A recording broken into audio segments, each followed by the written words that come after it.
नमस्ते, मैं हूं किशोर अजवाणी। आप देख रहे हैं देश का नंबर 1 न्यूज चैनल। घड़ी इशारा कर रही है 9 बजे रात का वक्त। 100 बात की एक बात का 100 बात की एक बात में आज तो क्या अब कांग्रेस से अशोक गहलोत आजाद होंगे? किसान कानून क्यों नहीं मानते?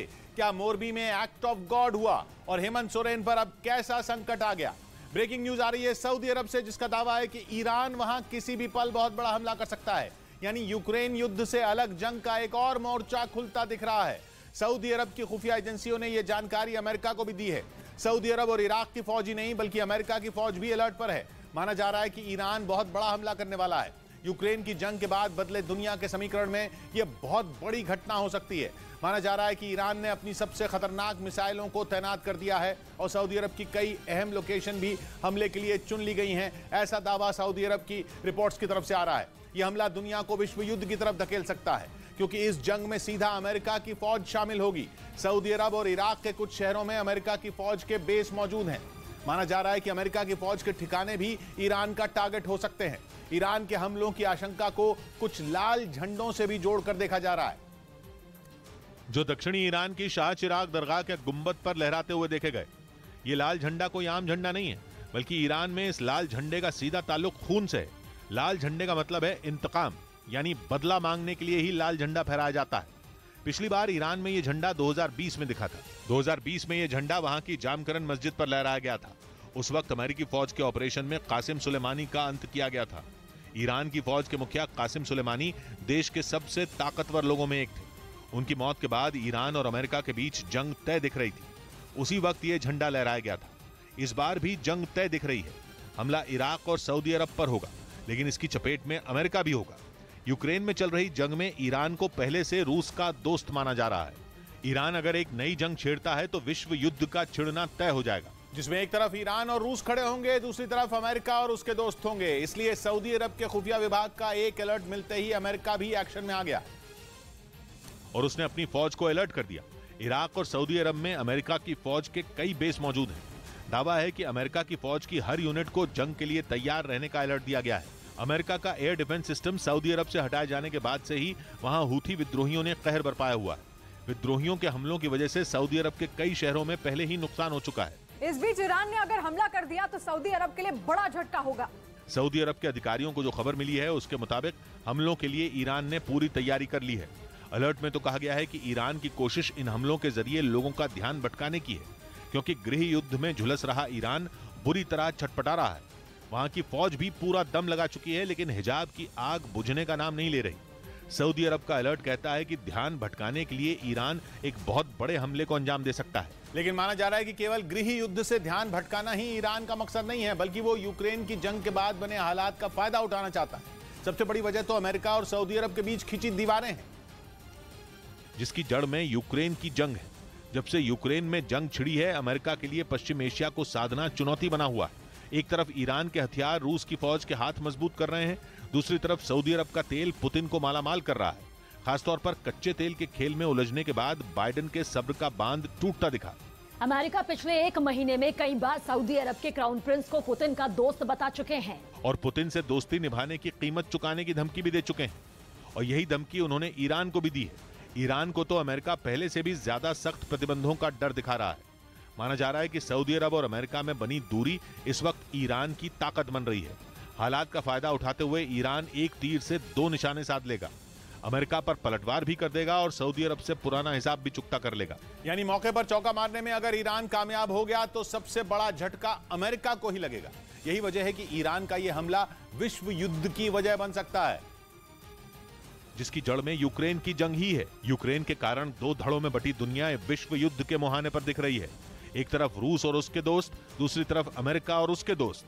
लेकिन सऊदी अरब पर हुआ हमला विश्व युद्ध की शुरुआत बन जाएगा। माना जा रहा है कि ईरान के पास इस हमले की वजह भी है। जिस शाह चिराग दरगाह पर लाल झंडा लहराया गया, वहां पिछले हफ्ते बड़ा आतंकी हमला हुआ था। दक्षिणी ईरान की शाह चिराग दरगाह ईरान की सबसे मशहूर और ऐतिहासिक दरगाहों में एक है। पिछले हफ्ते हुए हमले में वहां 15 से ज्यादा लोग मारे गए थे। ऊपर से हिजाब के विरोध में हो रहे आंदोलन। अगर ईरान ने हमला कर दिया तो वो अपने देश के माहौल को भी काबू में कर पाएगा। मतलब ये कि ईरान के पास हमले की वजह घर के अंदर भी है और घर के बाहर भी। इसीलिए सऊदी अरब की खुफिया जानकारी को गंभीरता से लिया जा रहा है। उधर यूक्रेन के साथ भयानक होती जा रही जंग के बीच रूस अपने सैनिकों की संख्या बढ़ाने में जुटा है। पश्चिमी मीडिया ने दावा किया कि 24 फरवरी से जारी जंग में रूस ने बड़ी संख्या में अपने सैनिकों को खो दिया, जो कि यूक्रेन के खतरनाक हमलों का शिकार हो गए थे। दावा किया गया कि इसी वजह से रूस ने बड़े पैमाने पर नए सैनिकों की भर्ती की। इसके बाद उन्हें ट्रेनिंग देने का काम भी शुरू कर दिया गया। रूस ने अपने नए जवानों की ट्रेनिंग का एक वीडियो भी जारी किया, जिसमें उसके जवान बिल्कुल असली जंग जैसे हालात में अभ्यास करते दिखाई दिए।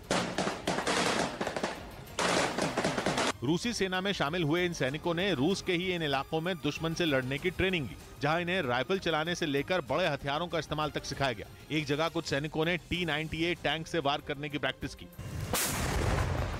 जबकि रूसी सेना के दूसरे कई जवानों ने लॉन्चर से रॉकेट दागने का अभ्यास किया। दावा किया गया कि इन सैनिकों के तैयार हो जाने के बाद इन्हें भी यूक्रेन से मुकाबला करने के लिए भेज दिया जाएगा।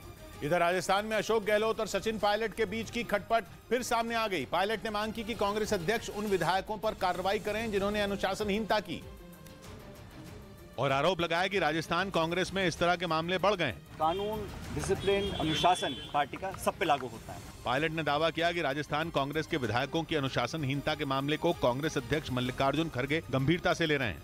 इस बीच ट्विटर ने भारत में 50,000 से ज्यादा अकाउंट बैन कर दिए, जिसकी जानकारी उसने अपनी रिपोर्ट में दी, और बताया कि इनमें कई अकाउंट से बाल यौन शोषण जबकि कई से आतंकवाद के समर्थन में पोस्ट लिखी जा रही थी। ट्विटर ने ये अकाउंट 26 अगस्त से 25 सितंबर के बीच बैन किए। साथ ही मेटा ने भी देश में 26 लाख व्हाट्सएप नंबर बंद कर दिए। उधर T20 वर्ल्ड कप के रोमांचक मुकाबले में भारत ने बांग्लादेश को हराकर सेमीफाइनल में जगह पक्की कर ली। पहले खेलते हुए टीम इंडिया ने 20 ओवर में 184 रन बनाए, लेकिन बारिश की वजह से डकवर्थ लुईस नियम के तहत बांग्लादेश की टीम को 16 ओवर में 151 रनों का लक्ष्य मिला, मगर वो 145 रन ही बना पाई। इस तरह भारत ये मैच 5 रन से जीत गया। अब रविवार को मेलबर्न में टीम इंडिया का अगला मुकाबला जिम्बाब्वे से होगा।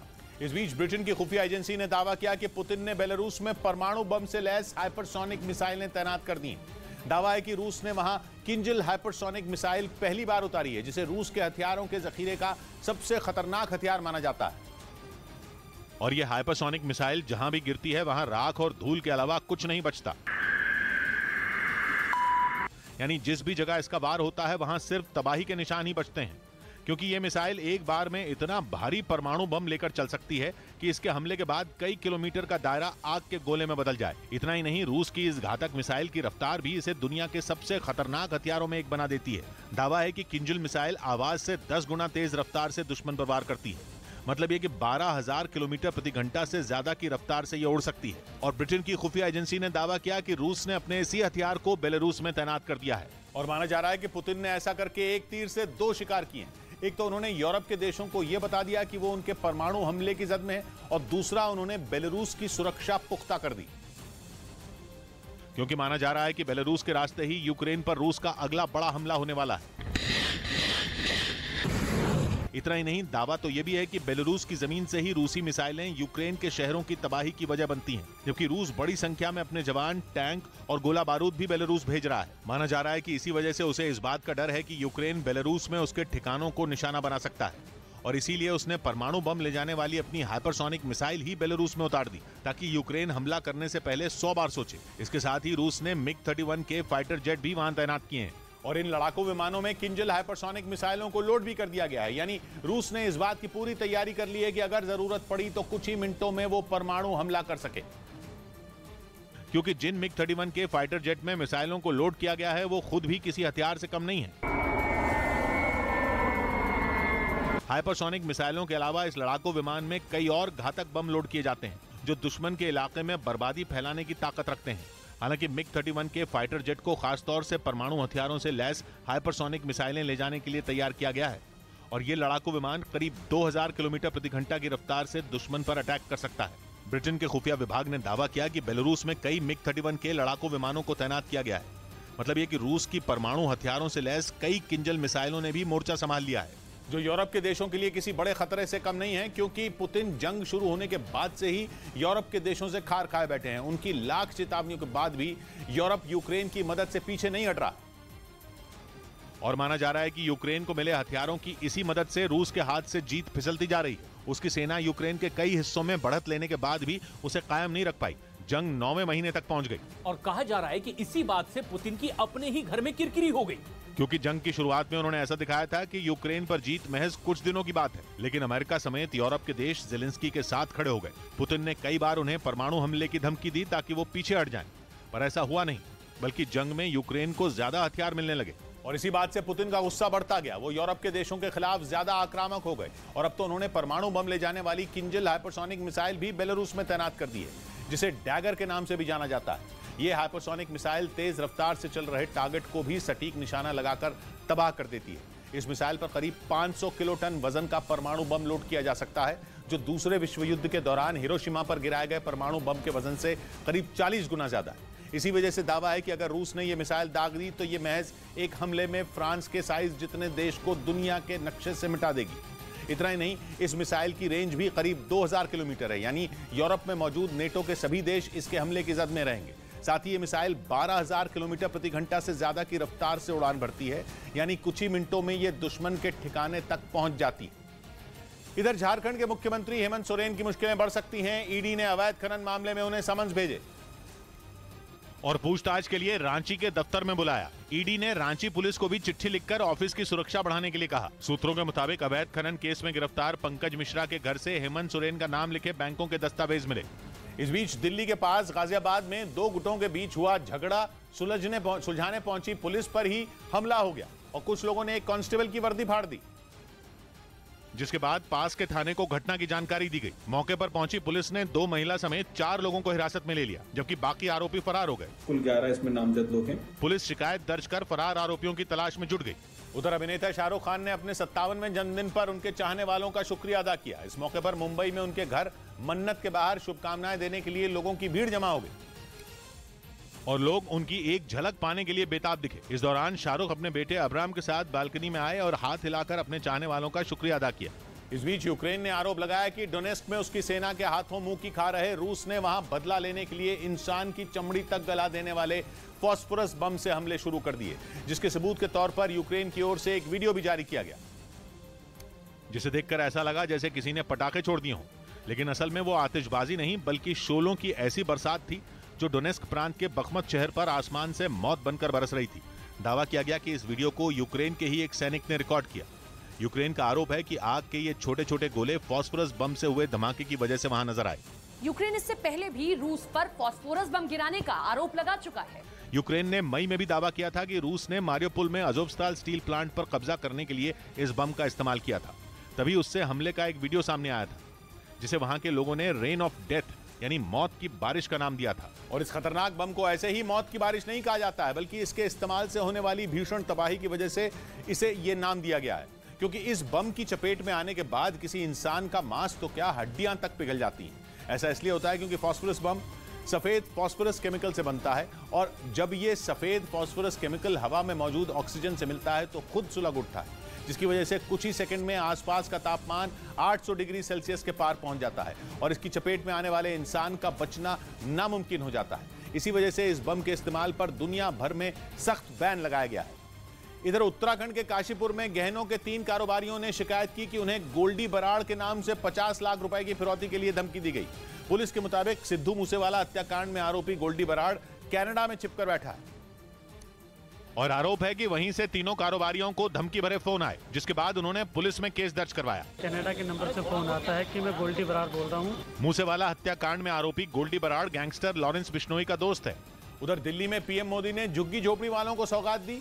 केंद्र की योजना के तहत आर्थिक रूप से कमजोर वर्ग के लोगों को 3000 से ज्यादा फ्लैट की चाबियां सौंपी गई, जिससे अब झुग्गी झोपड़ी में रहने वाले भी पक्के मकानों में रह सकेंगे।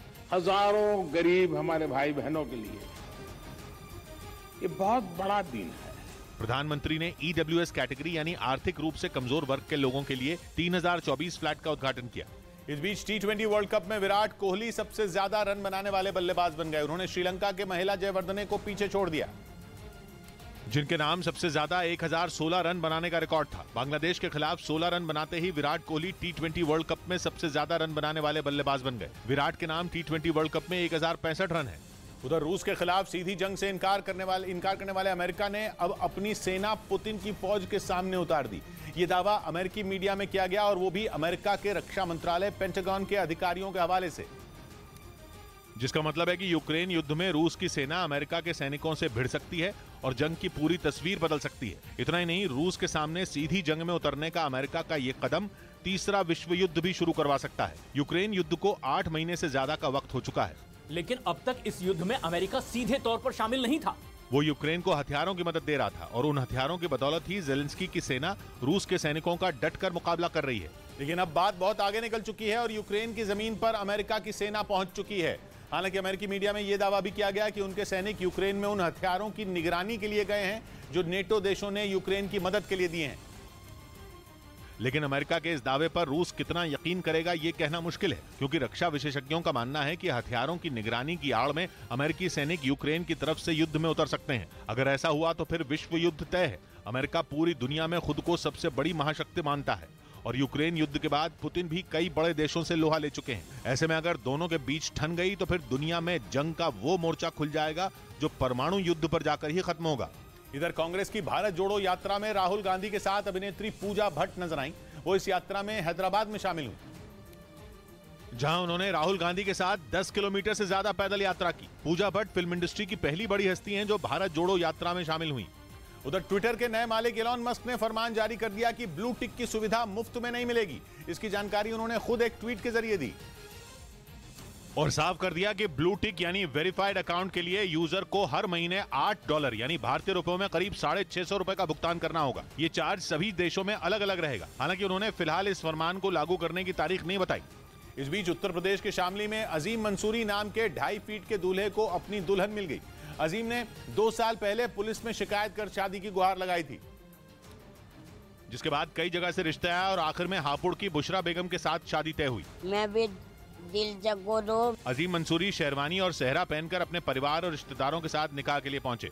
उधर ईरान के मीडिया ने दावा किया कि उनके देश में हिजाब के विरोध में हो रहे प्रदर्शनों को कुचलने के लिए इराक और लेबनान से लड़ाके बुलाए गए। कुछ रोज पहले ही खबर आई थी कि पुतिन ने ईरान को विद्रोह कुचलने की तरकीब बताई थी, क्योंकि ईरान ने अपने ड्रोन देकर रूसी सेना की ऐसी वक्त में मदद की थी जब यूक्रेन का पलड़ा भारी लग रहा था। पुतिन की फौज यूक्रेन की सेना के आगे पानी मांग रही थी। ऐसा लगने लगा था मानो रूस जंग हारने ही वाला है। लेकिन तभी युद्ध में एंट्री हुई ईरान के खतरनाक ड्रोन की और देखते ही देखते जंग का रुख एक बार फिर पलट गया। कीव समेत यूक्रेन के कई शहर शाहिद 136 ड्रोन की मार से करा उठे और माना जा रहा है कि ईरान की इसी मदद की वजह से पुतिन ने भी उसके काम आने की ठान ली, जिसके बाद उन्होंने ईरान को वहां हो रहे प्रदर्शनों को दबाने की तरकीब बताई। और ईरान के मीडिया ने दावा किया कि इसी के बाद इराक और लेबनान से बड़ी संख्या में लड़ाके ईरान पहुंच गए और दावा किया गया कि इन लड़ाकों को वहां हिजाब के खिलाफ चल रहे प्रदर्शनों को दबाने के काम में लगाया गया है। जो हिजाब पर कानून का विरोध करने वाली महसा अमीनी की 17 सितंबर को हिरासत में हुई मौत के बाद से ही जारी है और एक शहर के बाद दूसरे शहर तक बढ़ते जा रहे हैं। ईरान की पुलिस की लाख कोशिश के बाद भी सड़कों पर बवाल थम नहीं रहा है। आगजनी और पथराव ईरान के शहरों के लिए आम बात हो गए। माना जा रहा है कि वहां की पुलिस सख्ती तो बरत रही है, लेकिन वैसी नहीं जिससे कि प्रदर्शन पूरी तरह रुक जाए। कहा जा रहा है कि वहां की पुलिस को भी इस बात का डर है कि अगर उन्होंने ज्यादा सख्ती की तो वो अपने ही लोगों के बीच विलन बन जाएंगे।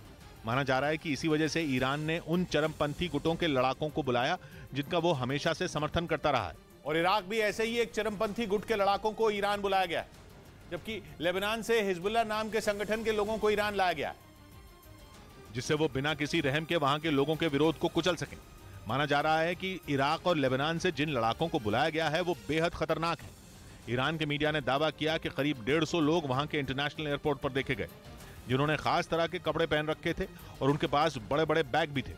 दावा किया गया कि इन्हीं लोगों को ईरान के 100 शहरों में फैल चुके प्रदर्शनों से निपटने के लिए बुलाया गया, जिनमें लेबनान के चरमपंथी संगठन हिजबुल्लाह के लोग भी शामिल हैं। लेबनान के इस संगठन का ईरान समर्थन करता रहा है और माना जा रहा है कि इसी वजह से वो ईरान की मदद करने के लिए आए।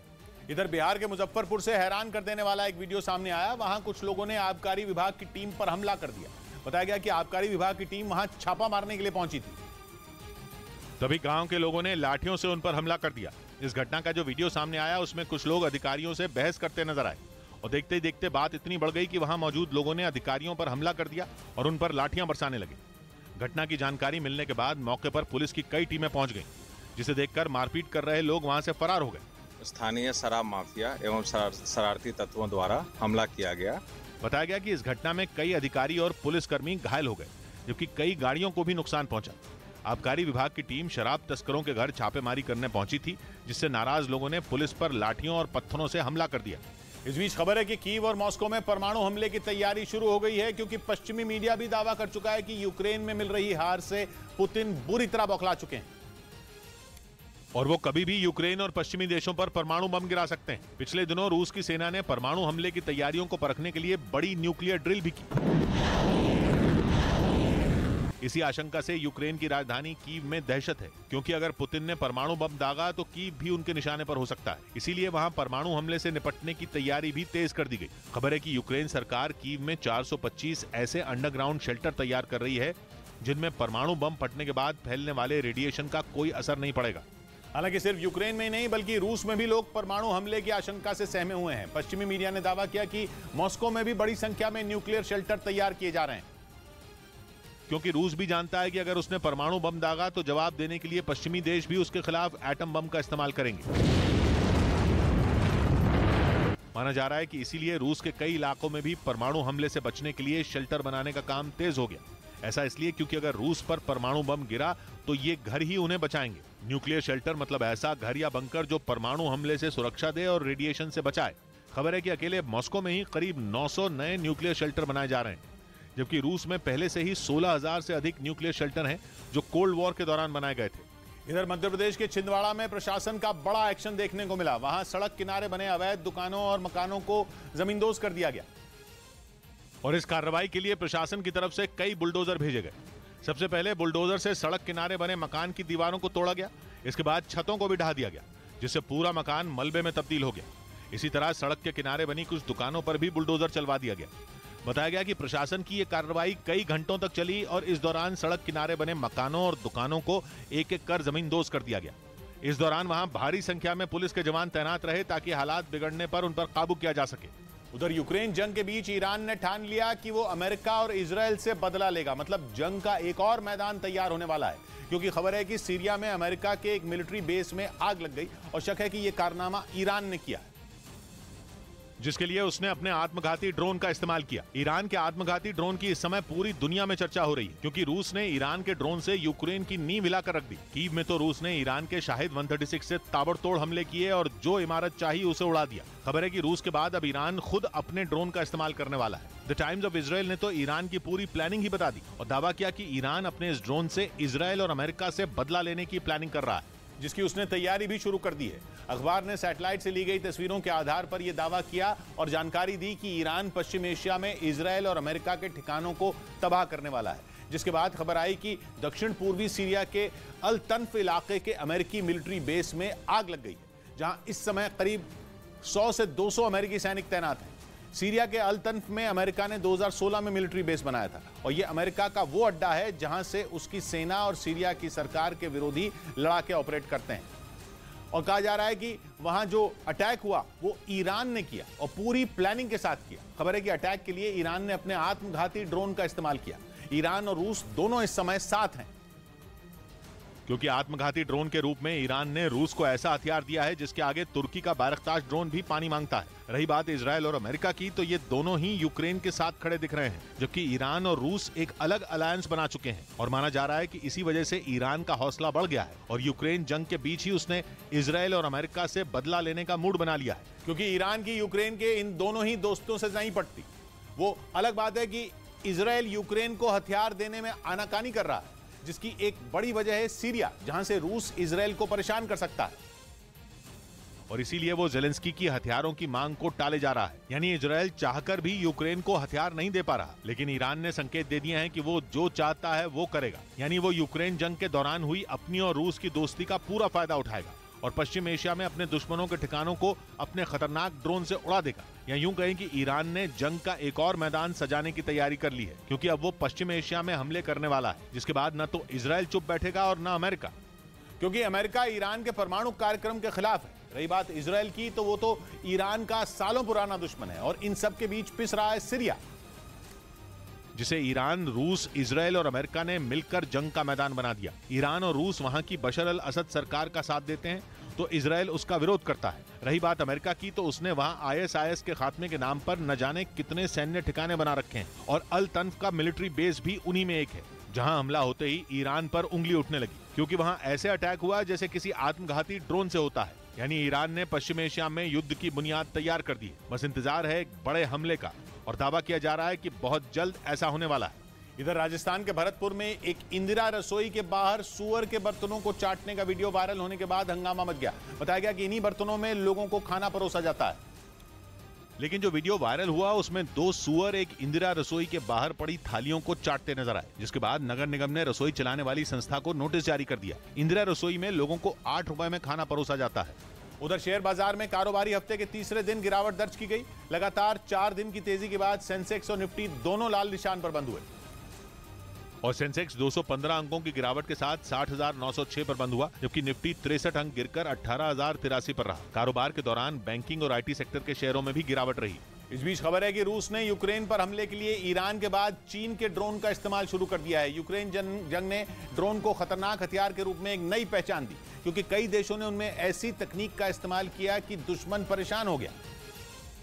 क्योंकि बिना रडार के पकड़ में आए छोटे से ड्रोन ने बड़े बड़े टारगेट ध्वस्त कर दिए। ईरान के आत्मघाती ड्रोन हो या तुर्की के बारकताश TB2, दोनों ने दुश्मन को खूब छकाया। यूक्रेन जंग के बाद तो इनकी डिमांड बढ़ गई, क्योंकि जंग के पहले दौर में यूक्रेन ने तुर्की के ड्रोन से रूस को परेशान किया और जंग के दूसरे दौर में रूस ने ईरान के ड्रोन से यूक्रेन को, यानी दोनों तरफ से जिस खतरनाक हथियार का इस्तेमाल किया गया वो ड्रोन था, जो बड़ी बड़ी मिसाइलों और खतरनाक बमों पर भारी पड़े और इसीलिए उनकी खूब चर्चा हुई। वैसे इससे पहले यूक्रेन जंग में केवल ईरान और तुर्की के ड्रोन के इस्तेमाल की बात हो रही थी, लेकिन अब चीन का नाम भी सामने आ रहा है और दावा किया गया कि रूस अब यूक्रेन में चीन के ड्रोन से भी हमला कर रहा है। ये दावा यूरेशियन टाइम्स ने किया और जानकारी दी कि यूक्रेन में रूस चीन के ड्रोन से भी हमला कर रहा है, जिसके लिए उसने चीन की कंपनी DJI को मोटी रकम दी है, क्योंकि ये ड्रोन हमले के साथ साथ दुश्मन के हथियारों को डिटेक्ट कर सकते हैं। यानी यूक्रेन को रूस के हाथ लगे इस नए ड्रोन से बचकर रहना होगा, क्योंकि कहा जा रहा है कि ये शाहिद 136 से ज्यादा खतरनाक है। क्योंकि चीन की जिस कंपनी ने इसे बनाया है वो ऐसी तकनीक बनाने में माहिर है जो दुश्मन के हथियारों को दूर से सूंघ ले। वैसे यूक्रेन के मंत्रियों ने मार्च में भी ये मुद्दा उठाया था और रूस पर आरोप लगाया था कि वो यूक्रेन के हथियारों की जासूसी कर रहा है, जिसके लिए वो चीन की DJI कंपनी के ड्रोन इस्तेमाल कर रहा है, लेकिन तब इसका कोई सबूत नहीं मिला था।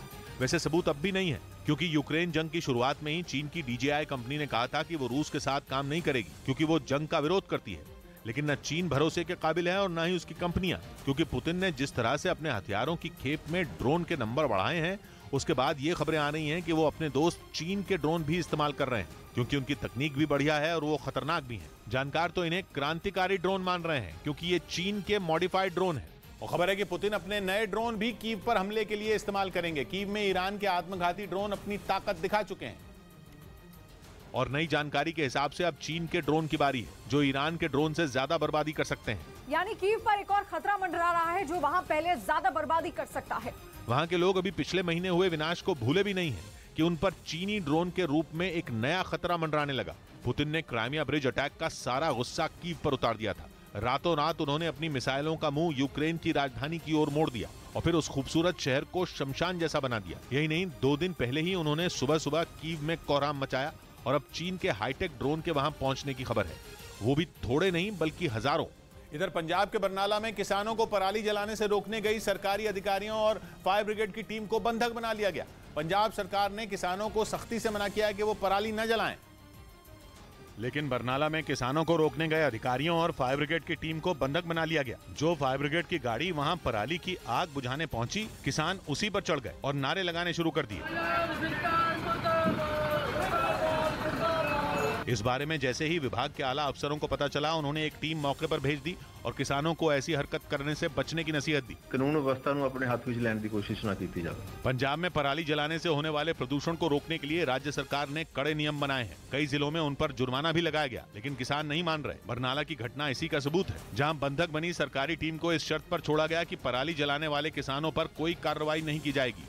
उधर खबर है कि उत्तर कोरिया ने एक साथ 10 मिसाइलों का टेस्ट किया। दक्षिण कोरिया का दावा है कि उसके सैन्य अभ्यास से किम जोंग उन आग बबूला हो गए हैं और इसीलिए उन्होंने 10 अलग अलग मिसाइलों का टेस्ट कर लिया। दक्षिण कोरिया ने दावा किया कि एक मिसाइल तो उसकी सीमा के करीब समंदर में गिरी। किम के इस तरह से मिसाइल टेस्ट पर दक्षिण कोरिया ने न सिर्फ हैरानी जताई बल्कि चेतावनी भी दे दी।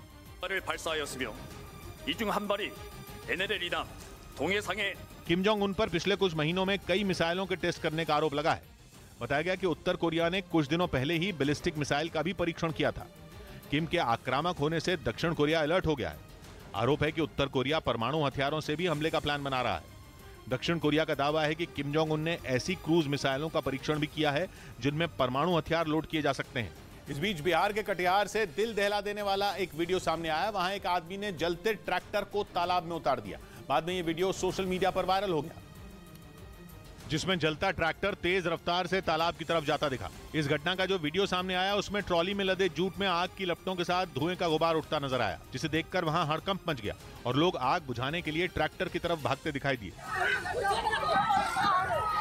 लेकिन आग इतनी भयानक हो चुकी थी जिस पर काबू पाना आसान नहीं था। इसी दौरान एक आदमी ट्रैक्टर पर चढ़ गया और उसे तेज रफ्तार से तालाब की तरफ ले जाता दिखा, क्योंकि सिर्फ एक ही तरीका था जिससे आग को बुझाया जा सकता था।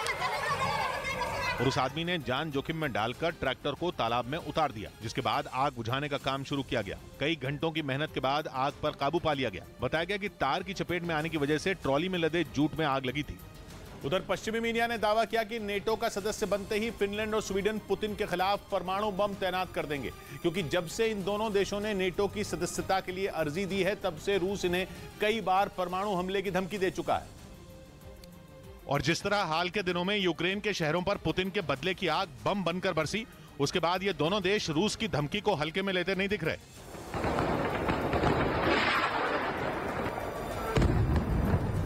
इसीलिए फिनलैंड और स्वीडन ने ठान लिया है कि नेटो की सदस्यता मिलने के बाद उनका सबसे पहला काम अपनी जमीन पर परमाणु हथियारों को तैनात करना होगा। और खबर है कि नेटो ने भी इन दोनों देशों को सदस्य बनाने के लिए पूरा जोर लगा दिया है, क्योंकि इनके सदस्य बनते ही नेटो के लिए रूस को उत्तर की तरफ से घेरने का रास्ता भी साफ हो जाएगा।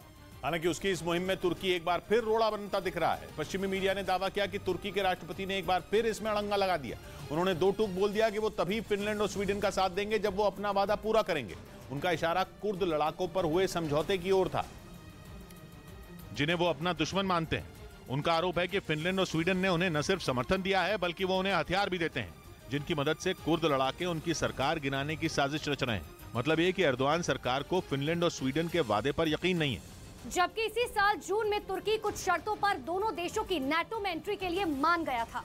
उसने दोनों देशों के साथ एक समझौता किया था, जिसके तहत फिनलैंड और स्वीडन ने तुर्की को भरोसा दिया था कि वो अपनी जमीन पर मौजूद कुर्द लड़ाकों पर नकेल कसेंगे। और दोनों देशों ने तुर्की को हथियारों के एक्सपोर्ट पर लगे प्रतिबंध हटाने का भी वादा किया था। इसके बाद ही तुर्की ने फिनलैंड और स्वीडन की सदस्यता का विरोध छोड़ा था। लेकिन अब तुर्की का रवैया देखकर लग रहा है कि वो फिलहाल इन दोनों देशों को नेटो का सदस्य नहीं बनने देगा। उसका आरोप है कि ये दोनों देश उसकी शर्तों को लेकर गंभीर नहीं लग रहे, जिसके बाद खुद नेटो के महासचिव येंस स्टोल्टनबर्ग ने एक बार फिर तुर्की को मनाने के लिए मोर्चा संभाल लिया। खबर है कि जल्दी वो तुर्की को मनाने के लिए वहां का दौरा करेंगे, क्योंकि सभी 30 सदस्यों की मंजूरी के बाद ही फिनलैंड और स्वीडन के नेटो में शामिल होने का रास्ता साफ होगा। और फिलहाल तुर्की ने इन दोनों देशों की सदस्यता को मंजूरी नहीं दी है। ऐसे में ये दोनों देश तभी नेटो की सदस्यता ले पाएंगे जब तुर्की हरी झंडी देगा, और इसके बाद ही वो अपनी जमीन पर पुतिन से निपटने के लिए परमाणु बम भी तैनात कर पाएंगे। इधर भारत चीन सीमा पर तैनात बाहुबली नाम के याक को विशेष सेवा मेडल से नवाजा गया। उसके अलावा एक घोड़े को भी सम्मानित किया गया, क्योंकि दोनों ने सेना को हथियार और दूसरी जरूरी चीजें पहुंचाने में मदद की। जानकारी के मुताबिक बाहुबली नाम के याक और मधु नाम के घोड़े ने पिछले 1 साल में करीब 3 लाख किलोमीटर की दूरी तय की। इस दौरान दोनों ने 40,000 किलो वजन उठाया। उधर हरियाणा के करनाल में हुए सड़क हादसे में स्कूल बस, ट्रैक्टर और कार आपस में टकरा गए, जिसमें ट्रैक्टर और स्कूल बस के परखचे उड़ गए और स्कूल के कई बच्चों को चोटें आईं। हादसे की वजह से सड़क पर जाम लग गया, जिसके बाद पुलिस ने क्रेन की मदद से गाड़ियों को हटाकर रास्ता खुलवाया। बस स्पीड में आ रही थी। बताया गया कि बस की रफ्तार तेज होने की वजह से यह हादसा हुआ। इस बीच बाबा वेंगा के नाम से मशहूर ज्योतिषी की जैविक युद्ध की भविष्यवाणी सुर्खियों में आ गई। दावा किया गया कि अपनी भविष्यवाणी में बाबा वेंगा ने 2023 में जैविक युद्ध से तबाही होने की बात कही थी। और उस भविष्यवाणी में यह भी कहा गया था कि एक बड़ा देश छोटे देशों पर जैविक हथियारों से हमला करेगा। यानी बाबा वेंगा की भविष्यवाणी अगर सच हुई तो अगले साल दुनिया को तबाही से कोई नहीं बचा सकता। हालांकि उनकी भविष्यवाणी में इस बात का जिक्र नहीं है कि जैविक हथियारों का इस्तेमाल करने वाला बड़ा देश कौन होगा। बाबा वेंगा के बारे में दावा है कि उन्होंने कई साल पहले ही यूक्रेन युद्ध की भविष्यवाणी भी कर दी थी। इतना ही नहीं, बाबा वेंगा के बारे में यहां तक दावा किया जा चुका है कि उन्होंने 2022 के लिए 6 भविष्यवाणियां की थी, जिनमें 2 भविष्यवाणियां सच साबित हो चुकी हैं। ये भविष्यवाणियां एशिया के कुछ देशों और ऑस्ट्रेलिया में भीषण बाढ़ और उसके नुकसान से जुड़ी हुई थी। बाबा वेंगा ने 1996 में 85 साल की उम्र में दम तोड़ दिया था, लेकिन यूक्रेन युद्ध के शुरू होने के बाद उनकी कई भविष्यवाणियां वायरल हो चुकी हैं। और अब जो भविष्यवाणी सुर्खियों में है वो है जैविक हथियारों के इस्तेमाल की। असल में बाबा वेंगा की भविष्यवाणी में अगले साल यानी 2023 में जैविक युद्ध का जिक्र है, जिसमें जैविक हथियारों के इस्तेमाल की बात कही गई है। जैविक हथियार वो हथियार होते हैं जो बिना किसी धमाके के बड़ी तबाही फैला सकते हैं। मतलब ये कि जैविक युद्ध में किसी बैक्टीरिया या वायरस का इस्तेमाल कर लोगों में इन्फेक्शन फैलाया जाता है। इससे लोगों में ऐसी बीमारियां फैल जाती हैं जिनसे वो या तो दिव्यांग होने लगते हैं या फिर उनकी जान चली जाती है। इधर उत्तर प्रदेश के गाजियाबाद से रोंगटे खड़े कर देने वाला एक वीडियो सामने आया। वहां एक 3 मंजिला मकान ताश के पत्तों की तरह ढह गया। मलबे में तब्दील होने वाले इस मकान के बेसमेंट में खुदाई का काम चल रहा था। कहा जा रहा है कि इसी वजह से इसकी नींव कमजोर हो गई और वो ध्वस्त हो गया। इस घटना का जो वीडियो सामने आया उसमें मकान में लगी ईंटें धीरे धीरे गिरती नजर आईं, लेकिन थोड़ी देर बाद पूरा मकान मलबे में तब्दील हो गया और घटना के बाद वहां अफरा तफरी मच गई, चीख पुकार मच गई। गनीमत यह रही कि उस वक्त मकान में कोई मौजूद नहीं था, वरना बड़ा हादसा हो सकता था। उधर यूक्रेन की सेना ने निकोलेव शहर का एक वीडियो जारी किया, जिसमें रूसी सेना के हमले की वजह से कई इमारतें आग की लपटों में घिरी दिखाई दी। यूक्रेन ने आरोप लगाया कि पुतिन की सेना ने उसके रिहायशी इलाकों को निशाना बनाया, जिसमें एक आदमी की मौत हो गई जबकि कई लोग घायल हो गए। इस हमले का जो वीडियो सामने आया उसमें वहां कई घरों से आग की ऊंची ऊंची लपटें उठती दिखाई दी, जबकि काले धुएं के गुबार ने पूरे इलाके को ढक लिया। रूस के इस हमले की खबर मिलते ही वहां फायर ब्रिगेड के लोग पहुंच गए और बिना वक्त गंवाए मकान में लगी आग को बुझाने में जुट गए। वहीं इसी तरह की तस्वीरें निकोलेव के दूसरे इलाके से भी सामने आईं, जहां कई इमारतें पूरी तरह तबाह दिखी। मिसाइलों के हमले इतने ताकतवर थे कि वहां कई इमारतों की खिड़कियां और दरवाजे टूट गए, जबकि कई घर मलबे में तब्दील हो गए। इस बीच एलोन मस्क की एरोस्पेस कंपनी स्पेसएक्स ने दुनिया का सबसे ताकतवर रॉकेट एक बार फिर उड़ाकर सबके होश उड़ा दिए। अमेरिकी स्पेस फोर्स के एक टॉप सीक्रेट मिशन को पूरा करने के लिए स्पेसएक्स ने 3 साल बाद अपना ये खास रॉकेट निकाला, जिसके सामने आए वीडियो में लगभग कुतुब मीनार जितना ऊंचा फैल्कन हेवी रॉकेट आसमान को चीरते हुए अंतरिक्ष की तरफ निकलता दिखा। अमेरिकी स्पेस फोर्स के सैटेलाइटों को स्पेस में पहुंचाने के लिए फैल्कन हेवी रॉकेट 3 साल बाद मिशन पर निकला। स्पेसएक्स का यह रॉकेट इतना दमदार है कि वो सारे के सारे यात्रियों, उनके सामान और ईंधन से लबालब भरे बोइंग 737 विमान के बराबर वजन पृथ्वी की कक्षा में पहुंचा सकता है। इधर पश्चिमी मीडिया ने दावा किया कि पुतिन की फौज पर पलटवार के लिए यूक्रेन को स्वीडन से दुनिया की सबसे ताकतवर मानी जाने वाली तोप मिल गई। हाल के दिनों में रूस की तरफ से हमले तेज होने के बाद जेलेंस्की ने स्वीडन से इसकी मांग की थी, क्योंकि पिछले दिनों पुतिन के बदले की आग ने यूक्रेन के शहरों का बुरा हाल कर दिया था। और यह सब हुआ रूस की उन घातक मिसाइलों की वजह से जो वहां के पावर प्लांट और हाइड्रो पावर प्लांट पर गिरी थी, जिससे यूक्रेन के कई इलाके अंधेरे में डूब गए और पानी की सप्लाई भी ठप हो गई थी। ऐसे में जेलेंस्की ने दूसरे देशों के साथ ही स्वीडन से भी मदद की गुहार लगाई। स्वीडन ने भी उन्हें मायूस नहीं किया और उनकी सेना को अपनी शक्तिशाली आर्चर तोप से लैस कर दिया, जिसे दुनिया की सबसे तेज तर्रार तोप माना जाता है, क्योंकि ये इतनी तेजी से दुश्मन पर गोले दागती है कि उसे संभलने का मौका तक नहीं मिलता।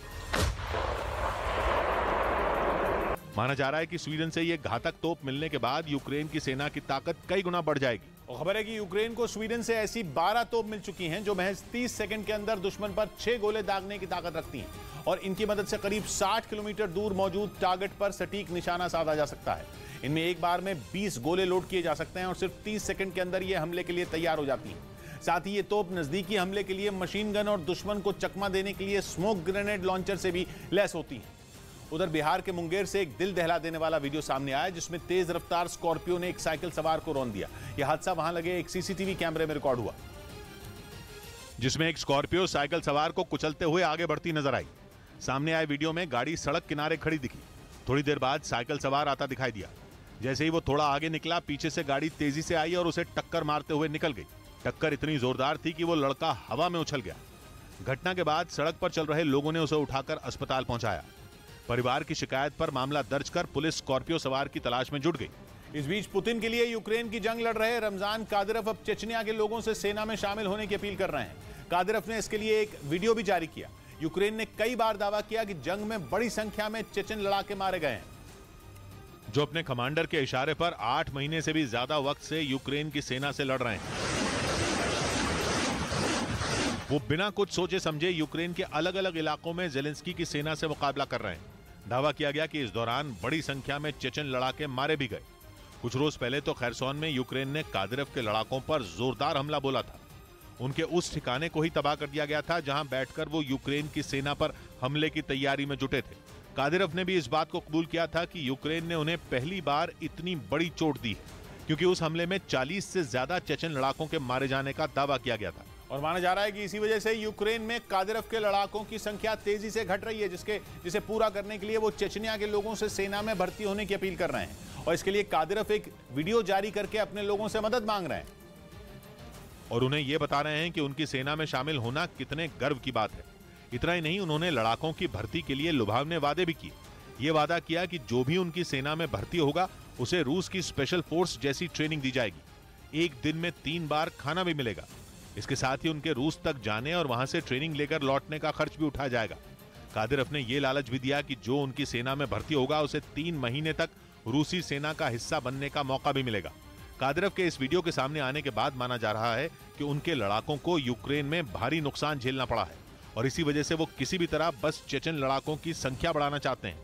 इधर महाराष्ट्र के पुणे से रोंगटे खड़े कर देने वाला एक वीडियो सामने आया। वहां कार और मोटरसाइकिल की जोरदार टक्कर हो गई। ये पूरी घटना वहां लगे सीसीटीवी कैमरे में रिकॉर्ड हुई, जिसमें कार और मोटरसाइकिल की टक्कर होती दिखाई दी। इस घटना का जो वीडियो सामने आया उसमें एक मोटरसाइकिल सड़क से गुजरती नजर आई।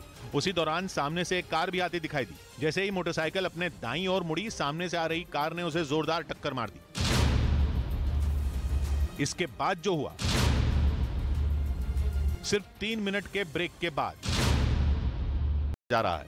ईरान अगर एक नई जंग छेड़ता है तो विश्व युद्ध का छिड़ना तय हो जाएगा, जिसमें एक तरफ ईरान और रूस खड़े होंगे, दूसरी तरफ अमेरिका और उसके दोस्त होंगे। इसलिए सऊदी अरब के खुफिया विभाग का एक अलर्ट मिलते ही अमेरिका भी एक्शन में आ गया और उसने अपनी फौज को अलर्ट कर दिया। इराक और सऊदी अरब में अमेरिका की फौज के कई बेस मौजूद हैं। दावा है कि अमेरिका की फौज की हर यूनिट को जंग के लिए तैयार रहने का अलर्ट दिया गया है। अमेरिका का एयर डिफेंस सिस्टम सऊदी अरब से हटाए जाने के बाद से ही वहां हूथी विद्रोहियों ने कहर बरपाया हुआ है। विद्रोहियों के हमलों की वजह से सऊदी अरब के कई शहरों में पहले ही नुकसान हो चुका है। इस बीच ईरान ने अगर हमला कर दिया तो सऊदी अरब के लिए बड़ा झटका होगा। सऊदी अरब के अधिकारियों को जो खबर मिली है उसके मुताबिक हमलों के लिए ईरान ने पूरी तैयारी कर ली है। अलर्ट में तो कहा गया है कि ईरान की कोशिश इन हमलों के जरिए लोगों का ध्यान भटकाने की है, क्योंकि गृह युद्ध में झुलस रहा ईरान बुरी तरह छटपटा रहा है। वहां की फौज भी पूरा दम लगा चुकी है, लेकिन हिजाब की आग बुझने का नाम नहीं ले रही। सऊदी अरब का अलर्ट कहता है कि ध्यान भटकाने के लिए ईरान एक बहुत बड़े हमले को अंजाम दे सकता है। लेकिन माना जा रहा है कि केवल गृह युद्ध से ध्यान भटकाना ही ईरान का मकसद नहीं है, बल्कि वो यूक्रेन की जंग के बाद बने हालात का फायदा उठाना चाहता है। सबसे बड़ी वजह तो अमेरिका और सऊदी अरब के बीच खिंची दीवारें हैं, जिसकी जड़ में यूक्रेन की जंग है। जब से यूक्रेन में जंग छिड़ी है, अमेरिका के लिए पश्चिम एशिया को साधना चुनौती बना हुआ है। एक तरफ ईरान के हथियार रूस की फौज के हाथ मजबूत कर रहे हैं, दूसरी तरफ सऊदी अरब का तेल पुतिन को मालामाल कर रहा है। खासतौर पर कच्चे तेल के खेल में उलझने के बाद बाइडेन के सब्र का बांध टूटता दिखा। अमेरिका पिछले 1 महीने में कई बार सऊदी अरब के क्राउन प्रिंस को पुतिन का दोस्त बता चुके हैं और पुतिन से दोस्ती निभाने की कीमत चुकाने की धमकी भी दे चुके हैं। और यही धमकी उन्होंने ईरान को भी दी है। ईरान को तो अमेरिका पहले से भी ज्यादा सख्त प्रतिबंधों का डर दिखा रहा है। माना जा रहा है कि सऊदी अरब और अमेरिका में बनी दूरी इस वक्त ईरान की ताकत बन रही है। हालात का फायदा उठाते हुए ईरान एक तीर से 2 निशाने साध लेगा। अमेरिका पर पलटवार भी कर देगा और सऊदी अरब से पुराना हिसाब भी चुकता कर लेगा। यानी मौके पर चौका मारने में अगर ईरान कामयाब हो गया तो सबसे बड़ा झटका अमेरिका को ही लगेगा। यही वजह है कि ईरान का यह हमला विश्व युद्ध की वजह बन सकता है, जिसकी जड़ में यूक्रेन की जंग ही है। यूक्रेन के कारण 2 धड़ों में बटी दुनिया विश्व युद्ध के मुहाने पर दिख रही है। एक तरफ रूस और उसके दोस्त, दूसरी तरफ अमेरिका और उसके दोस्त। लेकिन सऊदी अरब पर हुआ हमला विश्व युद्ध की शुरुआत बन जाएगा। माना जा रहा है कि ईरान के पास इस हमले की वजह भी है। जिस शाह चिराग दरगाह पर लाल झंडा लहराया गया, वहां पिछले हफ्ते बड़ा आतंकी हमला हुआ था। दक्षिणी ईरान की शाह चिराग दरगाह ईरान की सबसे मशहूर और ऐतिहासिक दरगाहों में एक है। पिछले हफ्ते हुए हमले में वहां 15 से ज्यादा लोग मारे गए थे। ऊपर से हिजाब के विरोध में हो रहे आंदोलन। अगर ईरान ने हमला कर दिया तो वो अपने देश के माहौल को भी काबू में कर पाएगा। मतलब ये कि ईरान के पास हमले की वजह घर के अंदर भी है और घर के बाहर भी। इसीलिए सऊदी अरब की खुफिया जानकारी को गंभीरता से लिया जा रहा है। उधर यूक्रेन के साथ भयानक होती जा रही जंग के बीच रूस अपने सैनिकों की संख्या बढ़ाने में जुटा है। पश्चिमी मीडिया ने दावा किया कि 24 फरवरी से जारी जंग में रूस ने बड़ी संख्या में अपने सैनिकों को खो दिया, जो कि यूक्रेन के खतरनाक हमलों का शिकार हो गए थे। दावा किया गया कि इसी वजह से रूस ने बड़े पैमाने पर नए सैनिकों की भर्ती की। इसके बाद उन्हें ट्रेनिंग देने का काम भी शुरू कर दिया गया। रूस ने अपने नए जवानों की ट्रेनिंग का एक वीडियो भी जारी किया, जिसमें उसके जवान बिल्कुल असली जंग जैसे हालात में अभ्यास करते दिखाई दिए। रूसी सेना में शामिल हुए इन सैनिकों ने रूस के ही इन इलाकों में दुश्मन से लड़ने की ट्रेनिंग ली, जहां इन्हें राइफल चलाने से लेकर बड़े हथियारों का इस्तेमाल तक सिखाया गया। एक जगह कुछ सैनिकों ने T-98 टैंक से वार करने की प्रैक्टिस की, जबकि रूसी सेना के दूसरे कई जवानों ने लॉन्चर से रॉकेट दागने का अभ्यास किया। दावा किया गया कि इन सैनिकों के तैयार हो जाने के बाद इन्हें भी यूक्रेन से मुकाबला करने के लिए भेज दिया जाएगा। ब्रेकिंग न्यूज आ रही है सऊदी अरब से, जिसका दावा है कि ईरान वहां किसी भी पल बहुत बड़ा हमला कर सकता है। यानी यूक्रेन युद्ध से अलग जंग का एक और मोर्चा खुलता दिख रहा है। सऊदी अरब की खुफिया एजेंसियों ने यह जानकारी अमेरिका को भी दी है। सऊदी अरब और इराक की फौज ही नहीं बल्कि अमेरिका की फौज भी अलर्ट पर है। माना जा रहा है कि ईरान बहुत बड़ा हमला करने वाला है। यूक्रेन की जंग के बाद बदले दुनिया के समीकरण में यह बहुत बड़ी घटना हो सकती है। माना जा रहा है कि ईरान ने अपनी सबसे खतरनाक मिसाइलों को तैनात कर दिया है और सऊदी अरब की कई अहम लोकेशन भी हमले के लिए चुन ली गई हैं, ऐसा दावा सऊदी अरब की। ब्रेकिंग न्यूज आ रही है, यूरोप में एक नए युद्ध की आहट हुई है। पूरी दुनिया की सांसें अटकी हैं क्योंकि यूरोप के देश और एक दूसरे के पड़ोसी सर्बिया और कोसोवो एक बार फिर आमने सामने आ गए हैं।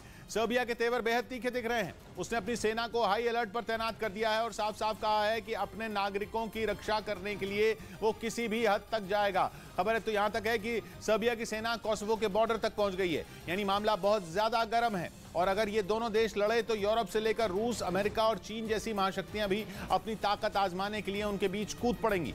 कहने का मतलब यह है कि कोसोवो और सर्बिया भले ही यूरोप के छोटे देश हैं, लेकिन उनकी भिड़ंत दुनिया में बहुत बड़ी जंग भड़का सकती है। सामने तो बस वो दोनों ही एक दूसरे को आंखें दिखाते नजर आ रहे हैं, मगर पर्दे के पीछे दो कट्टर दुश्मन छिपे हैं जो अपनी दुश्मनी निकालने में लगे हैं। और उन्होंने पहले ही यूक्रेन में आग लगाई हुई है, यानी पुतिन और अमेरिका। सर्बिया रूस का दोस्त तो है ही, चीन भी उसका एक अहम साथी है और चीन और रूस पहले ही एक ही खेमे में है। वहीं कोसोवो के कंधे पर अमेरिका, यूरोप और नेटो का हाथ है। अब अगर अमेरिका, रूस, यूरोप और चीन जंग के मैदान में उतरे तो फिर जाहिर है कि ऐसा महासंग्राम छिड़ेगा जो किसी के संभाले से नहीं संभलेगा। सोशल मीडिया पर तो एक वीडियो भी वायरल हो गया जिसे सर्बिया का बताया जा रहा है। उस वीडियो में सेना की कई गाड़ियां एक कतार से आगे बढ़ती दिखी। कहा जा रहा है कि सर्बिया की सेना की ये गाड़ियां कोसोवो से लोहा लेने के लिए उसके बॉर्डर पर जा रही थी। इतना ही नहीं, सर्बिया की तैयारी कोसोवो से वाकई दो हाथ करने की दिख रही है। उसने अपनी सेना को अलर्ट पर तो रखा ही है, उसके राष्ट्रपति ने सर्बिया की हवाई सीमा में कोसोवो के ड्रोन दिखते ही उन्हें मार गिराने का ऑर्डर तक दे दिया है। मतलब जंग की बिसात बिछ चुकी है, बस उसका ऐलान होना ही बाकी है। सर्बिया की मीडिया रिपोर्ट्स में दावा किया जा रहा है कि उसके कोसोवो में लगने वाले बॉर्डर पर कई ड्रोन देखे गए हैं। सर्बिया के प्रधानमंत्री ने भी माना है कि कुछ ड्रोन उसके सैन्य अड्डों का वीडियो बना रहे थे। तब उन्हें खदेड़ने के लिए सर्बिया ने अपने MiG-29 फाइटर जेट भी उनके पीछे छोड़े थे। इसी के बाद सर्बिया ने फैसला लिया कि अब अगर उसकी एयर स्पेस में दुश्मन का एक भी ड्रोन दिखा तो उसका काम तमाम कर दिया जाएगा। इतना ही नहीं, सर्बिया के रक्षा मंत्री ने चेतावनी तक दी है कि उसे अपने सर्बिया के नागरिकों को बचाने के लिए जो कुछ भी करना पड़ा वो करेगा, फिर चाहे वो कोसोवो में ही क्यों ना रहते हों। यानी सर्बिया अब आर या पार के मूड में है। वो कोसोवो को सबक सिखाना चाहता है क्योंकि कोसोवो इस जिद पर अड़ा है कि उसके यहाँ रहने वाले सर्ब समुदाय के लोग सर्बिया की जारी की हुई पुरानी कार नंबर प्लेट रिन्यू कर रहे हैं और उन्हें कोसोवो की नंबर प्लेट से बदलें। लेकिन कोसोवो में रहने वाले सर्ब समुदाय के लोग वहां का नियम कानून मानते ही नहीं, वो खुद को सर्बिया का बताते हैं। इसी बात पर अगस्त में भी वहां खूब हिंसा हुई थी। तब अमेरिका और यूरोप का मामला संभालना पड़ा था, मगर पुरानी रंजिश मान मनोबल से कहां खत्म होती है। सर्बिया और कोसोवो की लड़ाई असल में जमीन की लड़ाई है। कोसोवो पहले सर्बिया का ही हिस्सा था। 1990 के दशक में सर्बिया और कोसोवो के बीच खूनी जंग भी हुई थी और फिर 2008 में कोसोवो ने खुद को आजाद देश घोषित कर दिया। लेकिन सर्बिया आज भी कोसोवो को अपना ही हिस्सा मानता है। ऐसे में वो उसकी सरकार और उसके कानूनों को कैसे मान ले, यही पूरे फसाद की जड़ है। इधर महाराष्ट्र के पुणे से रोंगटे खड़े कर देने वाला एक वीडियो सामने आया। वहां एक कार और मोटरसाइकिल की जोरदार टक्कर हो गई। पूरी घटना वहां लगे एक सीसीटीवी कैमरे में रिकॉर्ड हुई, जिसमें कार और मोटरसाइकिल की टक्कर होती दिखाई दी। इस घटना का जो वीडियो सामने आया उसमें एक मोटरसाइकिल सड़क से गुजरती नजर आई। उसी दौरान सामने से एक कार भी आती दिखाई दी। जैसे ही मोटरसाइकिल अपने दाईं ओर मुड़ी, सामने से आ रही कार ने उसे जोरदार टक्कर मार दी। कार की रफ्तार इतनी तेज थी कि उसकी टक्कर लगने से मोटरसाइकिल सड़क किनारे जा पहुंची, जबकि उस पर सवार महिला और बच्चा उछलकर काफी दूर जा गिरे। इस घटना के बाद वहां अफरा तफरी मच गई और देखते ही देखते लोगों की भीड़ इकट्ठा हो गई। इस हादसे में 2 लोग घायल हो गए, जिन्हें अस्पताल में भर्ती कराया गया। इस बीच अमेरिका के जासूसों ने दुनिया की उल्टी गिनती शुरू होने का तहलका मचा देने वाला दावा किया है। उनका मानना है कि पुतिन की परमाणु हमले की धमकियां गीदड़ भभकी नहीं है, बल्कि उनके सिपहसालारों ने वाकई परमाणु प्रहार की प्लानिंग शुरू कर दी है। यह अमेरिका का बहुत बड़ा दावा है, क्योंकि अब तक उसकी इंटेलिजेंस ये कहती आ रही थी कि उसके पास रूस के परमाणु हथियार चलाने की तैयारी की कोई जानकारी नहीं है। लेकिन अब अमेरिका के इंटेलिजेंस अधिकारियों ने वो कह दिया जिसे सुनकर दुनिया की जान हलक में आ गई। अमेरिका के जासूसों का कहना है कि रूस की सेना के जनरल इस बात की प्लानिंग में लगे हैं कि यूक्रेन में कब और कैसे परमाणु बम गिराना है। अमेरिका का कहना है कि यूक्रेन में मिल रहे तगड़े झटकों से रूस के जनरल इतना झुंझला गए हैं कि अब वो यूक्रेन में परमाणु बम धमाका करने की तैयारी में लगे हैं। युद्ध की शुरुआत से ही रूस बार बार अपने परमाणु हथियारों का जिक्र छेड़कर धमकी इसलिए दे रहा है क्योंकि वो दुनिया में परमाणु हथियारों का सबसे बड़ा मालिक है। रूस के पास 6000 से ज्यादा परमाणु हथियार हैं, जो कि दुनिया के कोने कोने में तबाही मचाने के लिए काफी हैं। अब ये समझ नहीं आ रहा कि रूस किस तरीके से परमाणु हथियार चलाएगा। क्या वो थोड़े कम घातक परमाणु बम गिराकर यूक्रेन को धमकाएगा, या फिर यूक्रेन के शहरों को 1945 के जापान के हिरोशिमा और नागासाकी बना देगा। इसलिए परमाणु हमले के खतरे को भांपते हुए अमेरिका ने भी बाजुएं चढ़ा ली। खबर है कि अमेरिका ने अपना बोइंग RC-135 स्पाई प्लेन काम पर लगा दिया है। यह अमेरिका का वो विमान है जो जमीन के अंदर गड़े परमाणु बम तक का पता लगा लेता है और हवा में रेडियो एक्टिव पदार्थ की रत्ती भर की मौजूदगी से RC-135 हवाई जहाज के कान खड़े हो जाते हैं। RC-135 प्लेन अमेरिका ने अपने दुश्मन की जासूसी करने, उस पर नजर रखने के लिए बनाया है। उसमें ऐसे हाईटेक कैमरे, रेडार और सेंसर लगे हैं जो आसमान में हजारों फीट की ऊंचाई पर उड़ते हुए जमीन में छिपे परमाणु बम का पता लगाने में माहिर हैं। खबर है कि अमेरिका का ये विमान काला सागर में रूस की हवाई सीमा के पास गश्त लगा रहा है। अगर रूस ने परमाणु मिसाइल दागी तो अमेरिका के RC-135 विमान को पहले ही उसकी भनक लग जाएगी। अब जैसे ही रूस की परमाणु मिसाइल लॉन्च होने की जानकारी मिलेगी, अमेरिका चौकन्ना हो जाएगा और रूस को जवाब देने के लिए तैयार हो जाएगा। इधर प्रधानमंत्री नरेंद्र मोदी के अशोक गहलोत की तारीफ करते ही राजस्थान कांग्रेस में कलह शुरू हो गई। सचिन पायलट ने अशोक गहलोत पर तीखा हमला बोला और उनकी तुलना गुलाम नबी आजाद से कर दी। पहले प्रधानमंत्री ने गुलाम नबी आजाद की तारीफ की थी। इसी प्रकार प्रधानमंत्री जी ने सदन के अंदर गुलाम नबी आजाद साहब की बड़ाइयाँ करी थी, और उसके बाद क्या घटनाक्रम पैदा हुआ हम सब ने देखा है। एक दिन पहले मानगढ़ में हुए एक कार्यक्रम में प्रधानमंत्री ने मंच से अशोक गहलोत की तारीफ की। सबसे सीनियर मुख्यमंत्रियों में है, और अभी भी हम जो मंच पे बैठे हैं उसमें भी अशोक जी सीनियर मुख्यमंत्रियों में से एक है। हालांकि बाद में अशोक गहलोत ने सचिन पायलट को ऐसी बयानबाजी से बचने की नसीहत दे दी। उधर उत्तर प्रदेश के संभल में प्रशासन ने अवैध निर्माण को जमींदोज कर दिया। वहां करोड़ों की सरकारी जमीन पर कब्जे की खबर मिलने के बाद यह कार्रवाई हुई और प्रशासन ने अवैध निर्माण को बुलडोजर से ध्वस्त कर दिया। इसमें आगे जो अग्रिम कार्रवाई है वो नगर पालिका के द्वारा की गई। बताया गया कि आरोपी ने नोटिस मिलने के बाद भी निर्माण का काम नहीं रोका, तब उसके खिलाफ एक्शन लिया गया। इस बीच खबर है कि ब्रिटेन को रूस के बहुत बड़े हमले का डर सताने लगा है। यह हमला ब्रिटेन तक पहुंचने वाली सबसे बड़ी गैस पाइपलाइन पर होने की आशंका है। ब्रिटेन ही नहीं, नॉर्वे को भी लग रहा है कि नॉर्थ सी से गुजरने वाली एक बेहद अहम पाइपलाइन पुतिन का टारगेट हो सकती है। जो यूक्रेन की जंग लड़ रहे पुतिन के लिए ब्रिटेन से सबसे बड़ा बदला होगा।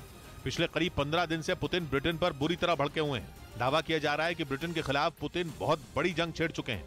सबसे पहले ब्रिटेन की लाइफलाइन माने जाने वाली गैस पाइपलाइन पर हमले की आशंका जताई जा रही है। पुतिन की नाराजगी की वजह यूक्रेन की जंग में ब्रिटेन की भूमिका भी है और नॉर्थ स्ट्रीम गैस पाइपलाइन भी। 2 दिन पहले ही रूस की तरफ से ब्रिटेन पर बहुत बड़ा आरोप लगाया गया था। दावा यह किया गया था कि नॉर्थ स्ट्रीम गैस पाइपलाइन में हुए धमाके ब्रिटेन ने करवाए थे। रूस ने यह भी आरोप लगाया था कि काला सागर में रूस की नौसेना के काफिले पर हुआ हमला भी ब्रिटेन ने ही करवाया था। रूस को आशंका यह है कि यूक्रेन की फौज के हमलों की योजनाएं ब्रिटेन में बन रही हैं। इसीलिए रूस अब ब्रिटेन पर बहुत बड़े हमले की योजना बना चुका है। नॉर्थ की खुफिया एजेंसियों को डर है कि रूस की तरफ से गैस पाइपलाइन को निशाना बनाया जा सकता है, क्योंकि नॉर्वे से ही ब्रिटेन को सबसे ज्यादा गैस मिलती है। नॉर्वेजियन सागर से होती हुई एक पाइपलाइन नॉर्थ सी में पहुंचती है और नॉर्थ सी से होती हुई ब्रिटेन तक जाती है। इसी पाइपलाइन के जरिए नॉर्वे की नेचुरल गैस ब्रिटेन तक पहुंचती है। अगर इस पाइपलाइन को निशाना बना लिया गया तो ब्रिटेन को गैस के लिए तरसना पड़ जाएगा। ठंड में ब्रिटेन के लिए गैस की किल्लत बड़ा संकट बन सकती है। ब्रिटेन में अगर गैस का संकट हुआ तो वहां की जनता पर ही नहीं बल्कि उद्योगों पर भी आफत आ जाएगी।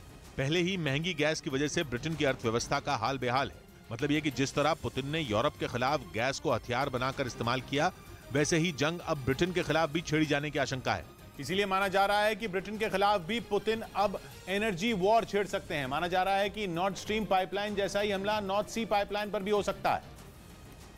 इसीलिए नॉर्थ सी में पाइपलाइन की सुरक्षा बढ़ाए जाने की खबर है। लेकिन रूस के पास अंडर वाटर ऑपरेशंस करने में माहिर कमांडो की टीम है। इस टीम के सैनिकों को फ्रॉगमैन भी कहा जाता है, क्योंकि ये मेंढकों की तरह घंटों तक पानी में रह सकते हैं। यहाँ तक कि उनके पास कमांडो ऑपरेशन में माहिर डॉल्फिन भी हैं। पहले पुतिन की इसी फोर्स पर नॉर्थ स्ट्रीम में हमले के आरोप लगे थे। अब तक डेनमार्क और स्वीडन में चल रही जांच किसी नतीजे तक नहीं पहुंची है, लेकिन रशियन फौजों ने अपना नतीजा सुना दिया है। रूस की फौज का मानना है कि नॉर्थ स्ट्रीम पाइपलाइन में धमाके ब्रिटेन की रॉयल नेवी ने ही करवाए थे, इसीलिए रूस पहले ही ब्रिटेन के खिलाफ नई जंग छेड़ चुका है। हालांकि ब्रिटेन पहले ही रूस के सारे आरोपों को बेबुनियाद बता चुका है। इधर मोरबी पुल हादसे को ओरेवा कंपनी के एक मैनेजर ने एक्ट ऑफ गॉड बताने की कोशिश की, जिस पर बवाल हो गया। इस मामले पर मोरबी की एक अदालत में सुनवाई हुई और सुनवाई के दौरान कोर्ट में पेश किए गए मैनेजर दीपक पारेख ने हादसे को एक्ट ऑफ गॉड बताने की कोशिश की। वो उन आरोपियों में एक है जिन्हें लापरवाही के आरोप में गिरफ्तार किया गया है। इधर T20 वर्ल्ड कप में सूर्य कुमार यादव ने धोनी और युवराज सिंह का रिकॉर्ड तोड़ दिया। बांग्लादेश से मैच के बाद उनके इस वर्ल्ड कप की 4 पारियों में 164 रन हो गए और वो एक T20 वर्ल्ड कप में भारत के लिए नंबर 4 या उससे नीचे बल्लेबाजी करते हुए सबसे ज्यादा रन बनाने वाले खिलाड़ी बन गए। इस तरह सूर्य कुमार यादव ने धोनी और युवराज को पीछे छोड़ दिया। धोनी ने 2007 के T20 वर्ल्ड कप में 154 रन और युवराज ने 2009 में 153 रन बनाए थे। इस बीच खबर है कि हथियार मिलने में देर होने की वजह से ताइवान अमेरिका से नाराज हो गया। चीन के खिलाफ अमेरिका ताइवान के साथ है। उसने उसे भरोसा दिया है कि वो इसे खतरनाक हथियार देगा, क्योंकि यूक्रेन जंग के बाद चीन ने ताइवान को हथियाने की कोशिश की है और अगस्त में तो उसने ताइवान के इर्द गिर्द ऐसी मिलिट्री ड्रिल की कि लगा कि समुद्र में युद्ध छिड़ जाएगा। जिसके बाद अमेरिका ने ताइवान से कहा था कि वो उसे इतने हथियार देगा कि वो अकेले ही चीन से हिसाब बराबर कर लेगा। वैसे ये बात पहले से साफ है कि ताइवान अमेरिका के दम पर चीन से भिड़ने की तैयारी में है। लेकिन खबर है कि ताइवान अमेरिका से नाराज है, क्योंकि ताइवान के एक चैनल ने दावा किया कि अमेरिका ने उसे 860 मिसाइलें देने में देरी की। यही नहीं, ताइवान को अमेरिका से मिले कई अरब डॉलर के हथियार भी खराब निकले और कहा जा रहा है कि ताइवान इसी वजह से नाराज है, क्योंकि जो अमेरिका ढोल पीट रहा था कि वो हथियारों के मामले में ताइवान को चीन के टक्कर का बना देगा, वो उन्हें देने में देर कर रहा है और उसके कई हथियार तो चल भी नहीं रहे। उधर खबर है कि किम की धमकी के बावजूद दक्षिण कोरिया और अमेरिका की मिलिट्री ड्रिल जारी है। बताया जा रहा है कि किम से निपटने के लिए दक्षिण कोरिया की वायुसेना ने जमकर पसीना बहाया और दुश्मन पर कहर बरपाने की ट्रेनिंग ली। अमेरिका और दक्षिण कोरिया के अलग अलग तरह के फाइटर जेट आसमान में गरजते दिखाई दिए। दोनों देशों की वायुसेनाओं ने पहले तो लड़ाकू विमानों से उड़ान भरी और बाद में आसमान में जंग के अलग अलग हालात बनाकर उनसे निपटने की तरकीब सीखी। बताया गया कि इस मिलिट्री ड्रिल में दक्षिण कोरिया की वायुसेना ने फाइटर जेट से दुश्मन पर सटीक हमले करने का अभ्यास किया। खबर है कि किम जोंग उन ने कई तरह की मिसाइलों का टेस्ट कर दक्षिण कोरिया को डराने की कोशिश की, लेकिन इसके बावजूद उसने अमेरिका की वायुसेना के साथ मिलिट्री ड्रिल जारी रखी। इस बीच इजरायल में एक बार फिर बेंयामिन नेतन्याहू की सरकार बन सकती है। 4 साल से भी कम वक्त में यह 5वां मौका है जब इजरायल में आम चुनाव करवाए जा रहे हैं और इस बार वहां के पूर्व प्रधानमंत्री बेंयामिन नेतन्याहू की पार्टी सत्ता में वापसी कर सकती है। बताया गया कि वहां करीब 70% वोटों की गिनती हो चुकी है, जिनमें नेतन्याहू की पार्टी काफी आगे चल रही है। इधर T20 वर्ल्ड कप के 34वें मुकाबले में हॉलैंड ने जिम्बाब्वे को हरा दिया। दोनों टीमों के बीच ये मैच एडिलेड में खेला गया, जिसमें हॉलैंड 5 विकेट से जीत गया। पहले खेलते हुए जिम्बाब्वे की टीम 19 ओवर और 2 गेंद में 117 रनों पर ढेर हो गई। जवाब में हॉलैंड ने 18 ओवर में ही ये लक्ष्य हासिल कर लिया। इस बीच रूस की सेना ने एक वीडियो जारी किया जिसमें उसके सैनिक मिसाइल दागते दिखाई दिए। दावा किया गया कि इस्कंदर मिसाइल से किए गए इस हमले में यूक्रेन की सेना को भारी नुकसान हुआ, क्योंकि मिसाइल अपने टारगेट पर ही गिरी। सामने आए वीडियो में रूसी सेना का एक जवान कमांड मिलते ही मिसाइल दागता नजर आया। मिसाइल हमले से पहले पुतिन के सैनिक पूरी तैयारी करते दिखाई दिए। पहले उन्होंने एक सुनसान जगह पर मिसाइल को लोड किया, इसके बाद टारगेट सेट कर दुश्मन पर हमला बोल दिया। रूस की फौज ने जहां इस हमले में यूक्रेन की सेना को नुकसान पहुंचाने की बात कही, वहीं यूक्रेन ने आरोप लगाया कि इस्कंदर मिसाइल से किए गए हमले में उसके आम लोग घायल हो गए। यूक्रेन का दावा है कि रूस क्रूज मिसाइलों से भी उसके रिहायशी इलाकों में जोरदार हमले कर रहा है, जबकि रूसी सेना ने इस आरोप को गलत बताया। इधर एक गैंगरेप केस को रफा दफा करने के चक्कर में यूपी पुलिस के एक अधिकारी को डीएसपी से दरोगा बनना पड़ गया। पिछले साल रामपुर में तैनाती के दौरान उन पर इस मामले में 5 लाख रुपए की रिश्वत लेने का आरोप लगा था, जिसका एक वीडियो भी सोशल मीडिया पर खूब वायरल हुआ था। इस वीडियो की जांच के बाद राज्य सरकार ने आरोपी डीएसपी विद्या किशोर शर्मा के खिलाफ कार्रवाई की और उनके डिमोशन का आदेश जारी कर दिया गया। उधर मध्य प्रदेश के मुरैना में एक सड़क हादसे में 5 लोगों की मौत हो गई, जबकि 2 लोग गंभीर रूप से घायल हो गए, जिन्हें इलाज के लिए ग्वालियर भेज दिया गया। तेज रफ्तार ट्रक की कार से टक्कर के बाद यह हादसा हुआ। पुलिस उसमें कार्रवाई कर रही है। घटना की जानकारी मिलते ही पुलिस पहुंची, लेकिन तब तक आरोपी ट्रक ड्राइवर फरार हो गया। इस बीच यूक्रेन की वायुसेना ने जर्मनी के एयर डिफेंस सिस्टम की जमकर तारीफ की। जेलेंस्की की सेना का दावा है कि वो IRIS-T एयर डिफेंस सिस्टम से रूस के हमले को नाकाम कर रही है। यानी यूक्रेन के लिए जर्मनी का ये एयर डिफेंस सिस्टम किसी कवच की तरह काम कर रहा है। दावा है कि रूसी सेना अब क्रूज मिसाइलों से भी हमले कर रही है। बताया गया कि इसीलिए यूक्रेन ने जर्मनी से IRIS-T एयर डिफेंस सिस्टम की मांग की थी, क्योंकि इसके जरिए क्रूज मिसाइलों के हमलों को भी नाकाम किया जा सकता है। जर्मनी ने इसको आधुनिक तकनीक से लैस कर बनाया है। यही वजह है कि इसके इस्तेमाल से जेलेंस्की के सैनिक काफी खुश हैं। यूक्रेन की सेना ने इसे अब तक का सबसे अच्छा एयर डिफेंस सिस्टम बताया है, क्योंकि इसकी रेंज करीब 40 किलोमीटर है। यानी इस दायरे में ये किसी भी मिसाइल को नष्ट कर सकता है। इधर भारत ने बैलिस्टिक मिसाइल डिफेंस सिस्टम बनाने की दिशा में एक कदम और बढ़ा लिया। इंटरसेप्टर मिसाइल के दूसरे चरण का परीक्षण सफल रहने की खबर है, जो स्वदेशी एयर डिफेंस सिस्टम बनाने में काफी अहम साबित हो सकता है। भारत की कोशिश है कि 30 किलोमीटर की ऊंचाई तक किसी भी बैलिस्टिक मिसाइल के हमले को नाकाम किया जाए और लक्ष्य को एक इंटरसेप्टर मिसाइल से निशाना बनाया जा सके। ओडिशा के अब्दुल कलाम आइलैंड पर इस डिफेंस सिस्टम में लगने वाली इंटरसेप्टर मिसाइल का परीक्षण हुआ। टेस्ट के लिए पृथ्वी मिसाइल को छोड़ा गया था, जिसे इंटरसेप्टर मिसाइल से निशाना बनाया गया। इस बीच खबर है कि एशिया के देशों को कंगाल करने के बाद चीन तेजी से यूरोप में पैर पसार रहा है। इस बार चीन की नजर जर्मनी पर टिकी है, जहां उसने एक बड़ा निवेश किया और जर्मनी में एक बंदरगाह पर कब्जे का प्लान बना लिया। जर्मनी यूरोप की सबसे बड़ी अर्थव्यवस्था है। यह भी कहा जाता है कि जर्मनी के जरिए ही यूरोप के कई देशों की अर्थव्यवस्था चलती है। अगर जर्मनी में चीन को एंट्री मिल गई तो इसका असर भी पूरे यूरोप पर होगा। चीन के लिए ये बहुत कुछ वैसा ही है जैसा वो नेपाल और श्रीलंका में कर चुका है। चीन ने जर्मनी के शहर हैम्बर्ग में एक पोर्ट की हिस्सेदारी खरीदी है। चीन की सरकारी कंपनी को हिस्सेदारी बेचने का फैसला मंजूर भी हो चुका है। बड़ी बात यह कि चीन के लिए ये यूरोप में कोई पहली डील नहीं है। इससे पहले ग्रीस में भी एक पोर्ट पर चीन ने 2/3 हिस्सेदारी खरीदी थी। उस वक्त ग्रीस की आर्थिक हालत खस्ता थी और कुछ ऐसा ही हाल इस वक्त जर्मनी का भी माना जा रहा है। उधर खबर है कि रूस ने जंग में अपने एक बड़े जनरल की मौत की बात मान ली। यूक्रेन ने मिसाइल हमले में रूसी जनरल को मारने का दावा किया था और अपने दावे को सही साबित करने के लिए उसने एक वीडियो भी जारी किया। सामने आए वीडियो में एक हेलीकॉप्टर आसमान में उड़ता दिखाई दिया, लेकिन तभी उससे एक मिसाइल टकराई और वो जमीन पर जा गिरा, जिसके बाद वहां जोरदार धमाके के साथ धुएं का गुबार उठता नजर आया। बताया गया कि यूक्रेन की तरफ से वीडियो जारी करने के बाद रूस ने अपने जनरल की मौत होने की बात मान ली। यही नहीं, रूस की तरफ से मारे गए जनरल की फोटो भी जारी की गई।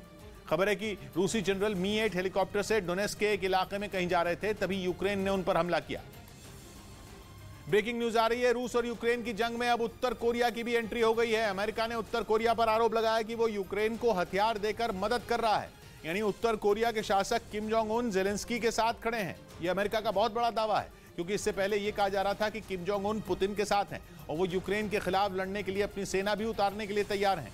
लेकिन अमेरिका के इस आरोप से यूक्रेन युद्ध में नया मोड़ आ सकता है। अमेरिका ने यह आरोप ऐसे वक्त में लगाया है जब उत्तर कोरिया और दक्षिण कोरिया के बीच तनाव चरम पर है और किम आए दिन मिसाइलों का टेस्ट करके पूरी दुनिया में दहशत पैदा कर रहे हैं। जबकि उधर यूक्रेन के साथ भयानक होती जा रही जंग के बीच रूस अपने सैनिकों की संख्या बढ़ाने में जुटा है।